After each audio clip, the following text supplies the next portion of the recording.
안녕하세요, 고일입니다.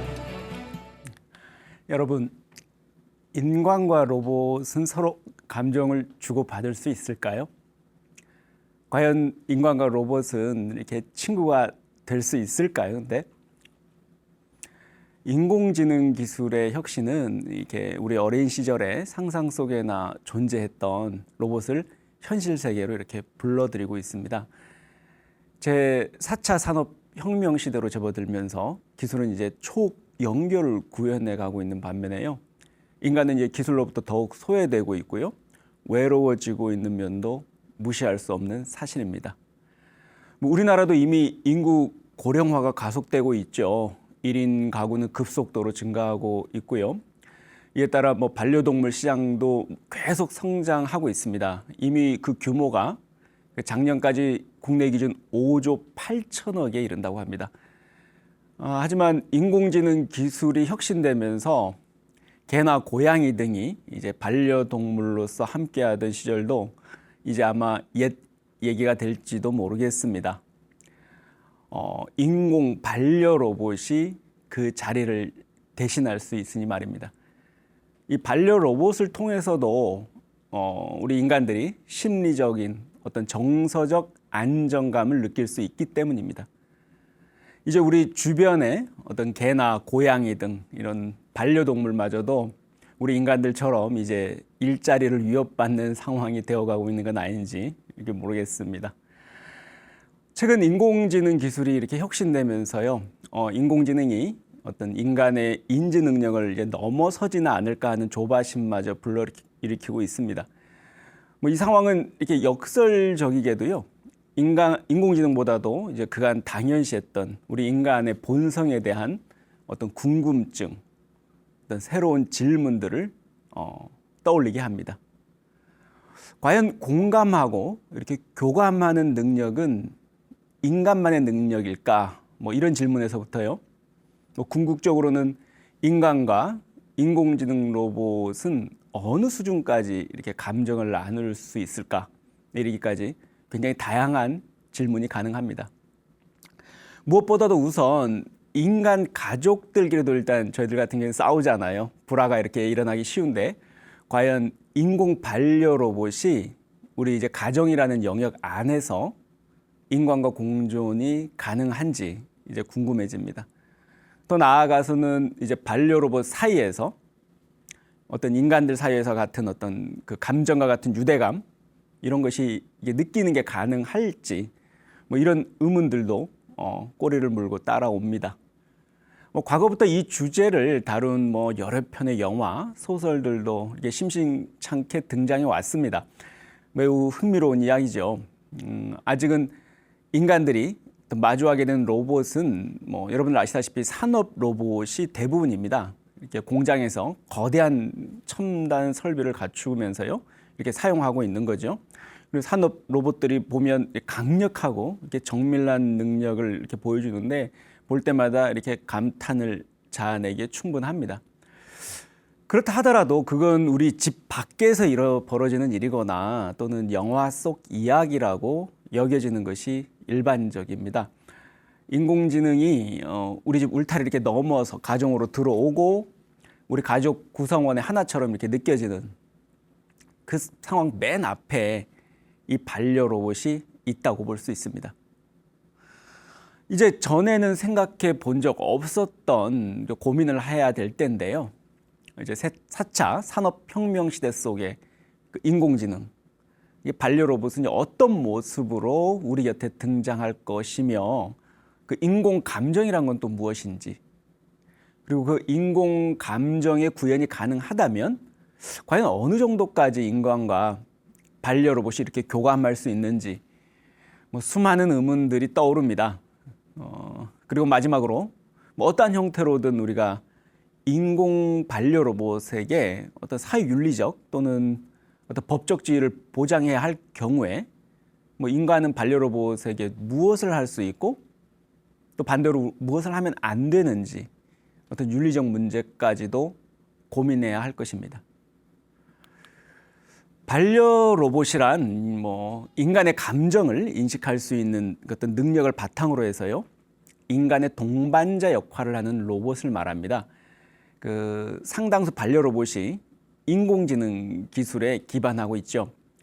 인간은 이렇게 인공 반려견이나 인공 반려묘 등을 통해서 어떤 정서적 심리적 안정을 느끼거나 또 심리 질환 같은 경우에도 치유 효과를 기대해 볼 수 있습니다. 여러분 아시는 치매나 자폐증 등을 앓고 있는 환자들에게 이러한 반려동물들이 이렇게 필요함에도 불구하고 그들 스스로 살아있는 동물들을 이렇게 안전하게 돌보기가 좀 힘든 경우가 있잖아요. 그래서 고안된 형태라고 볼 수 있습니다. 대표적으로 애완견 로봇 아이보나 로봇 물개 파로가 있는데요. 특히 최초의 심리 치료 로봇이라고 할 수 있죠. 이 파로. 일본에서 쓰나미 피해 노인들을 이렇게 돕는 과정에서 그 능력을 인정받기도 했습니다. 보시는 것처럼 파로는 그 표면이 이제 플라스틱이나 이제 금속이 아니고 이제 부드러운 인공 향균 털로 이렇게 덮여 있어서요. 사람들이 이렇게 직접 손으로 쓰다듬거나 만지면서 안정감을 느낄 수 있다고 합니다. 실제 애완동물을 만지고 있는 것과 같은 이게 동일한 촉감인 거죠. 이뿐만이 아닙니다. 이렇게 애완견 로봇은 이렇게 동물 강아지와 다름없는 모습을 하고요. 이렇게 진짜 강아지처럼 짖기도 하고 뒹굴고 꼬리를 흔들어댑니다. 심지어 주인이 움직이면 주인을 종종 따라다니기까지 하면서요. 사람들은 처음엔 다 어색해하죠. 하지만 이제 시간이 지나면서 실제 강아지와 이렇게 다를 바 없어서 로봇 강아지의 움직일 때마다 이제 보면서 마음을 열고 대화를 하거나 이게 정서적으로나 심리적으로 안정감을 느끼게 됩니다. 우리나라의 경우에도 노인 정서 지원용 반려 로봇이 있죠. 효돌입니다. 마치 이렇게 사진처럼 손자 손녀처럼 노인들 곁에서 이렇게 제때 할머니들이 약을 챙겨 먹을 수 있도록 알려주거나 또 말동무가 되어주기도 하고요. 또 노인들 우울증이나 치매 예방에 이렇게 도움을 주고 있다고 합니다. 한마디로 이렇게 반려 로봇이 이제 주인의 기분을 맞춰주는 거죠. 사람들이 이렇게 반려 로봇을 통해서 이렇게 외로움을 달래거나 또는 항상 곁에 두고 있기 때문에 언제든지 필요할 때 적절한 도움을 받을 수 있습니다. 이런 반려 로봇들은 대부분 인간과의 어떤 정서적 교감, 이렇게 교감을 하면서 치유에 초점을 두고 제작되고 있습니다. 딥러닝을 통한 인공지능 안면 기술이 발달하면서요, 이렇게 반려 로봇들이 사람들의 표정을 통해서 주인의 감정 상태까지도 파악할 수 있게 해줍니다. 예를 들어서 가족 중에 이게 우울증이나 이게 자폐증에 걸린 사람이 있으면요, 그 사람의 표정을 인식해서 이렇게 말을 걸어준다는 등의 어떤 그런 다양한 반응을 통해서 환자의 우울감을 완화해 줍니다. 또 나아가서는 이렇게 환자의 표정에서 판독되는 환자의 불안정한 심리 상태가 아주 심각한 경우에는요, 그 위험 신호를 다른 가족 구성원이나 해당 치료기관에 긴급 송신할 수도 있습니다. 평소에는 귀여운 애완 로봇과 같은 이렇게 역할을 하다가도 일상적 패턴을 넘어서는 어떤 위험 신호가 발견이 되면요, 즉각적으로 반응하면서 환자 곁에 설사 이제 보호자가 없더라도 보다 면밀하게 환자를 가까이서 관찰할 수 있습니다. 심지어는 최근에는 이 반려동물을 또 케어하는 반려 로봇까지 등장했다고 합니다. 1인 가구가 요즘 많잖아요. 그래서 주인이 이렇게 종일 직장에 나가서 일하는 경우에 그 반려동물은 오랜 시간 동안 혼자서 이렇게 집에 남아 있어야 합니다. 이때 반려동물을 이제 케어하는 반려 로봇이 이렇게 친구가 되어주는 거죠. 이렇게 사물 인터넷 기술을 이용해서 이제 반려 로봇은 반려 로봇 상태를 이제 실시간으로 주인에게 전송하기도 하고요. 또 시간이 되면 먹이를 주기도 합니다. 안면 인식 이게 알고리즘을 탑재한 반려 로봇이 평소에 이렇게 주인의 표정 변화에 대한 데이터를 축적하고 있다가 주인이 이렇게 선호하는 방향으로 반응하면요, 주인의 사랑을 독차지할 수 있겠죠. 주인의 입장에서는 반려 로봇이 마치 자신의 마음을 세세하게 읽는 것처럼 느낄 수도 있습니다. 사람들에게 이해를 받지 못하는 어떤 자신만의 상처를 반려 로봇을 통해서 치유되는 경험을 하게 되는 것입니다. 사실 심각한 질병에 걸린 사람만을 가정할 필요도 없습니다. 여러분 아시다시피 현대인들은 누구나 다 나름의 정신적 압박과 고통, 번뇌를 안고 살아가고 있습니다. 외로워서 도움을 받거나 의지할 수 있을 만한 것이 무엇인가에 굉장히 절실하죠. 현대적 삶의 유형이라는 게 어떤 반려로봇의 등장을 재촉한다고도 할 수 있습니다. 물론 현재까지 지금의 반려로봇 기술 수준에서 인간만큼의 어떤 정서적 상호작용을 완전히 대체한다, 그것까지는 아직 기대하기 힘들 것입니다. 하지만 다양한 형태의 정신질환에 대해서 스트레스 완화 효과나 또는 그런 특정 구체적인 문제 행동이 감소된다는 연구 결과 이런 것들은 주목할 필요가 있습니다. 세상 사람들이 인공지능의 눈부신 발전에 대해서 때로는 놀라거나 두려워하는 사이에 이제 인공지능 기술은 이제 인공 감성으로 향하고 있습니다. 인간의 두뇌를 따라서 만든 인공지능이 인간을 앞서갈 것이라는 두려움, 이미 소위 알파고 쇼크를 통해서 이미 우리가 다 경험을 했죠. 근데 그게 이미 현실의 문제가 되어가고 있습니다. 그날 이후에 사람들은 적어도 그 지능의 측면에서는 인간이 인공지능을 따라잡기 힘들다는 사실을 점점 자연스럽게 받아들이게 되었습니다. 그런데 이 충격의 여운이 가시기도 전에요. 인공지능 기술이 조용히 이제 인공 감성을 세상에 등장시킬 준비를 하고 있습니다. 실제로 하버드 대학 연구팀에서는요, 불교의 아비달마 전통 속에 그 마음을 분류하는 체계 착안해서 인공 감성을 모의하는 연구를 현재 진행하고 있습니다. 그게 가능하냐고 생각하는 사람도 있을 것입니다, 분명. 하지만 인공지능의 개발도 처음에는 굉장히 회의적이었죠. 전문가들에 따르면 오히려 인공감성의 개발이 인공지능 개발 과정에서 축적된 고도의 어떤 딥러닝 기술, 그리고 방대한 데이터의 도움을 받아서 아마 더욱 빠른 속도의 발전을 예상할 수 있다고도 합니다. 무엇보다도 과학자들은 인간의 두뇌 속에서 작용하는 그 30억 개 이상의 그 뇌세포의 상호작용에서 그 이성적 판단하고 감성적 판단에 그 차이가 없다는 점에 주목합니다. 이 얘기는 인공지능 연구와 인공 감성 연구의 범위가 상당 수준으로 이렇게 겹친다는 거죠. 인공지능 연구가 그러했듯이 연구 개발 초기에는 인공 감성 컴퓨터도 어떤 하등 동물 수준의 감성 그 정도에 불과하겠죠. 하지만 인공 신경망 연구와 같은 인공지능 연구 기법이 고도화될수록 인공 감성 연구에도 큰 영향을 줄 것입니다. 개발자들이 처음부터 인간의 감정과 어떤 동일한 수준의 인공 감성을 목표로 하지는 않습니다. 그때 바로 열쇠를 준 시험대가 바로 인공 반려 로봇이라고 할 수 있습니다. 영화에서나 등장하는 휴머노이드 로봇으로 가는 어떤 전 단계 연구와 실험, 이렇게 얘기할 수 있겠죠. 인공 반려 로봇은 이렇게 인간 가까이에 있으면서 수시로 인간과 감정을 이렇게 나눌 수 있는지를 시험해 보기에 아주 제격인 셈입니다. 인공 반려 로봇은 단순히 어떤 애완동물 흉내낸 로봇 개발만을 의도하는 것은 아닐 것입니다. 아마 미래에는 완전한 휴머노이드 형태의 로봇이 아마 도입될 날도 멀지 않습니다. 인공 감성을 지닌 반려 로봇이 어떤 인간의 감성 변화를 알아차리고 적절하게 위로해주거나 또는 필요한 것을 해준다면 꽤 매력적으로 느껴질 것 같은데요. 물론 개인의 취향 차이는 있겠지만 말입니다.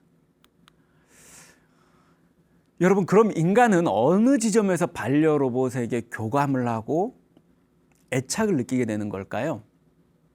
인간이 어떻게 기계를 사람처럼 대하듯이 의인화하고 감정이입을 하게 되는 걸까요? 저도 이 물음에 대해서 곰곰이 생각해 봤는데요. 저는 개인적으로 기억이라고 대답하고 싶습니다. 여러분 각자는 이제 기억이 얼마나 소중한 것일까요? 아마도 대부분 사람은 이런 질문에 대해서 아마 가치로 환산할 수 없을 정도라고 대답할 것입니다. 그렇다면 당신과 기억을 공유하는 다른 존재의 기억은 당신에게 어떤 의미를 가질까요? 흥미로운 이야기를 하나 소개해 보겠습니다. 외딴 숲속에서 홀로 살아가는 한 노인이 있었습니다. 프랭크라는 이름을 가진 노인인데요. 전직 금고 털이범입니다. 불행하게도 그는 현재 이게 치매 초기 증상을 이렇게 보이고 있는데요. 어느 날 이렇게 고독한 노년을 보내고 있는 그 노인을 위해서 그의 아들이 인공지능 반려 로봇을 선물하게 됩니다. 뭐 노인은 처음에는 당연히 마땅치 않아 했죠. 한데 이제 시간이 지나면서 자신의 건강과 이렇게 일정을 챙겨주는 반려 로봇에게 점차 마음을 열게 됩니다. 그리고 급기야는 자신의 취미이자 특기인 절도 기술까지 반려 로봇에게 이렇게 전수하면서 다양한 경험도 같이 하면서 이렇게 교감을 합니다. 나중에는 그 노인이 짝사랑하는 동네 도서관 사서 제니퍼라고 하죠. 그런 이름을 갖고 있는 여인한테 선물하기 위해서 마지막으로 그 도서관 최고의 희귀본 돈키호테 초판본을 훔치는 것을 이렇게 공모하고 그 로봇과 실행에 옮깁니다. 여기서 흥미로운 점은 사실 그 짝사랑하는 그녀는 그 노인의 옛 연인이었습니다. 백발이 다 된 프랭크를 찾아와서 프랭크가 사는 동네 근처에서 살고 있는데요. 정작 옛 연인이었던 프랭크는 치매 증상으로 인해서 그녀를 기억하지 못하는 상태입니다. 설상가상으로 이제 제니퍼가 근무하는 오래된 도서관은 이제 종이책이 전자책으로 이렇게 대체되면서 박물관으로 이렇게 전용될 위기에 처하죠. 그래서 노인과 반려 로봇은 이렇게 도서관이 박물관으로 완전히 이렇게 바뀌기 전에 그 연인이었던 제니퍼가 좋아하는 희귀본을 훔치게 되는 것입니다. 근데 얼마 지나지 않아서 경찰의 추적과 수사를 받게 되죠. 그래서 경찰은 반려로봇 기억장치에서 수사의 단서를 찾으려고 합니다. 이 과정에서 노인 프랭크는 갈등하기 시작합니다. 자신의 반려로봇 기억장치 속에는 그 프랭크의 범죄 행위에 대한 기억이 모두 저장되어 있기 때문입니다. 이때 반려로봇은 자신의 주인인 프랭크에게 자신의 기억장치를 초기화하라고 하면서 프랭크가 위기를 모면할 수 있도록 돕습니다. 아시다시피 반려로봇을 초기화해버리면 증거가 완전히 사라지게 되죠. 완전 범죄가 되는 겁니다. 감옥에 가지 않아도 되고요. 하지만 이때 반려로봇을 초기화해버리면 그렇지 않아도 치매를 앓고 있는 프랭크의 경험을 기억해주는 존재는 이 세상 어디에도 없어지게 됩니다. 내 인생의 추억을 공유하는 유일한 존재가 사라져버리는 거죠. 만약 여러분이라면 이런 경우 어떻게 하시겠습니까? 이 이야기는 영화 로봇 앤 프랭크라는 영화에서 우리에게 던지는 질문이기도 합니다. 이 영화가 다른 인공지능 로봇 영화 차이점이라고 할 수 있는 것은요, 인공지능 로봇 스스로 자신이 로봇임을 자각하고 있다는 사실입니다. 영화에서 보면 반려 로봇은 이렇게 얘기하죠. 저의 기억이 삭제되든 말든 신경 안 쓰고 전 제가 살아있지 않음을 압니다. 나는 로봇입니다. 이렇게 분명히 말합니다. 이 영화에서는 로봇이 어쩌다 스스로 자의식을 갖게 되었다는 등 사람과 교감할 수 있는 감정을 가지게 되었다는 식으로 묘사하지 않습니다. 중요한 것은 인간이 로봇을 어떤 관점으로 보느냐입니다. 존재를 대하는 어떤 인간의 관점과 태도에 대한 문제입니다. 영화 속에서 반려 로봇은 중요한 고비 때마다 이게 프랭크에게 반복적으로 자신은 단지 로봇일 뿐이다 라고 이렇게 상기시켜 줍니다. 오히려 자신에게 어떤 인간적 감정을 이입하는 주인, 그러니까 프랭크죠. 그 주인에게 현실을 자꾸 반복적으로 상기시켜주는 것입니다. 오히려. 그런데도 이렇게 프랭크의 마음속에는 반려로봇은 이미 동반자 이상의 존재가 되어 있는 거죠.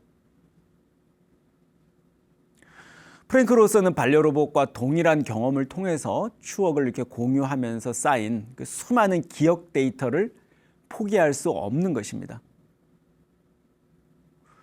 그것은 단지 자신의 기억이 소실된다는 것에 대한 어떤 두려움뿐만이 아니겠죠. 자신과의 기억을 공유하는 어떤 다른 존재의 기억이 소실되는 것을 바라만 봐야 되는 어떤 고통을 수반한다는 의미를 이렇게 동시에 가집니다. 이건 매우 흥미로운 지점이죠. 극 중에서 자신의 기억 장치를 초기화하라는 반려로봇을 바라보는 어떤 주인공 프랭크의 마음이나 치매로 인해서 공유했던 기억을 잃어버려서 옛 연인이었음에도 불구하고 자신조차 못 알아보는 프랭크를 옆에서 바라보는 어떤 제니퍼의 마음이 바로 그러했을 것입니다. 어쩌면 인간의 머릿속 기억마저도 각 개별자에게 어떤 독점적으로 전속적으로 존재하기보다는 누군가의 기억과 공유되었을 때 비로소 의미를 가지고 있는 것인지도 모릅니다. 공유될 수 있는 기억들이 이야기가 되고 역사가 되는 것처럼 말입니다. 결국 인간의 기억도 영기적으로 서로가 서로에게 이렇게 의존하고 있는 것입니다.